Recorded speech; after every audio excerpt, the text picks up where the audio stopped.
Eu acho que mais do que a escola, eu tenho uma questão de família. Meu pai é arquiteto, minha mãe é designer de interiores, era em vida, faleceu. A minha irmã é engenheira civil. Então, desde criança que eu estou nessa área, né? Eu nunca conheci mais nada. Eu sempre fiz isso aqui, né? Sempre fiz arquitetura e é a única coisa que eu sei fazer de verdade. Vocês vão montar um restaurante, vão montar para vocês e só um projeto. A gente não fala de cliente, a gente fala de projeto, é diferente. De cliente, não. Projeto a gente fala. Não tem como não falar. É tipo, o dia inteiro, 24 horas grudado, fazendo arquitetura, não tem como. Gosto dessa parte de se sentir em casa. Os nossos projetos, na verdade, a gente tem muito disso, que a gente faz os projetos, muitos deles, além de pensando no cliente, muito no que a gente faria. O Eduardo, ele é mais conceitual. Eu já sou mais funcional. Para mim, a casa tem que funcionar. E, assim, às vezes o projeto nasce um pouco desse conflito, porque ele quer uma coisa bem conceitual e eu fico brincando que eu fico puxando ele, né? Eu fico, vem cá, mas espera aí, como que vai fazer isso? E agora? Porque depois, quando vai para a obra, aí que aparecem as coisas, né, os pepinos. Mas, enfim, a ideia é sempre que seja uma casa confortável e que a gente gosta. Todas as nossas casas, eu acho que muitas poucas casas que a gente fez, assim, a gente não moraria plenamente nelas felizes. O Eduardo, ele passa muito tempo, às vezes eu até pressiono ele um pouco, mas ele passa muito tempo, assim, ele chega um cliente, ele fica pensando naquele projeto na cabeça e eu começo a ficar angustiada porque eu não vejo nada saindo, assim, sabe? Eu fico nervosa, eu fico, cara, daqui a pouco é o deadline, cadê o projeto, entendeu? Nós não temos um escritório muito grande, então temos em torno de 10 clientes por vez, né, mais ou menos.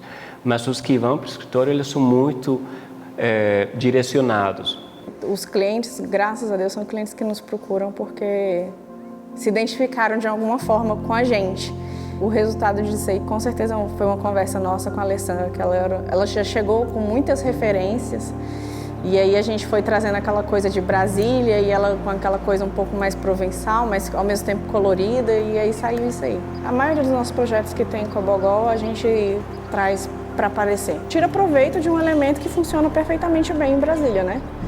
Tem ventilação, tem sombra, tem luz, não tem por que a gente não aproveitar ele. Eu acho que a tendência do nosso cliente acaba sendo, talvez, uma pessoa que procura uma coisa mais seca, vamos dizer assim, poucos elementos, né? Normalmente tendem a ser pessoas muito ligadas a artes, escultura, filme, são pessoas ligadas à música. Então, assim, por exemplo, esse cliente aqui da 115, o marido tinha uma vitrola, esse móvel que a gente fez, onde tem a portinha de palhinha e aquela tampa onde está a caixinha, na verdade tem uma vitrola escondida ali. O desenho desse móvel foi um pouco lembrando aqueles móveis de vitrolas antigos. A ideia era essa.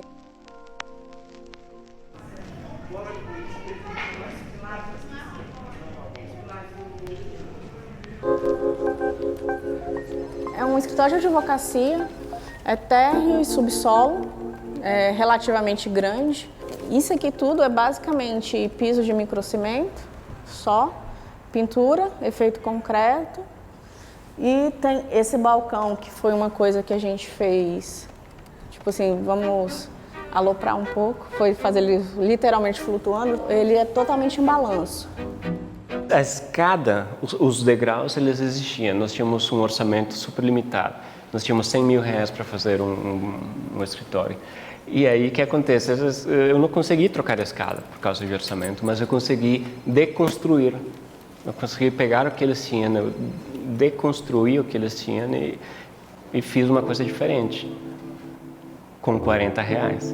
Essa procura, né, por entender a necessidade, a essência, essa procura por entender o que está por trás de cada projeto, faz com que a gente consiga encontrar um elemento. Por exemplo, a gente fez uma clínica um tempo atrás que é toda feita em latão. Nesse projeto, nós encontramos um material que atendia, né, a nossa cliente, o público que ela queria, enfim, a história que ela tinha por trás. E foi, a partir desse encontro, foi super natural. Então, é uma arquitetura que é, entre aspas, de linhas retas, minimalista, mas tem princípios muito básicos. Fez dela única, fez super aconchegante porque ela é verdadeira, super honesta. Essa é a secretária mesmo, a messinha dela, né? Essa luminária, ela é super importante para a composição desse ambiente, né? O pendente, a linha, a geometria, o dourado. É o showroom de carros da Eurobike. A arquitetura ela tem que atender alguns princípios que tem que funcionar exatamente do jeito que o cliente precisa. Nesse caso aqui é vender carros. A tecnologia, o orçamento estava bem definidos, vender carros de luxo. Mas a pergunta que é o outro lado super bacana da arquitetura é como você faz uma coisa diferente. A gente fez um bar no meio do showroom, que é isso aí. É um bar que tem um balcão de pedra gigante, de 8 metros, feito em mármore, super clássico. O passado é importante em todos nós, né? Ele traz um pouco de aconchego, de família, de história, de lembrança, né? A gente tem uma tendência a ser um pouco retrô, não sei por que isso, assim.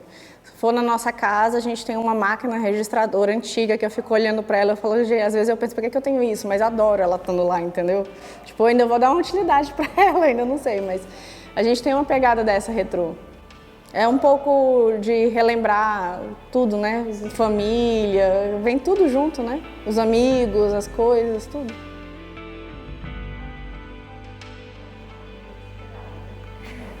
Manual Design Conceito, Eduardo Sainz, Take Único.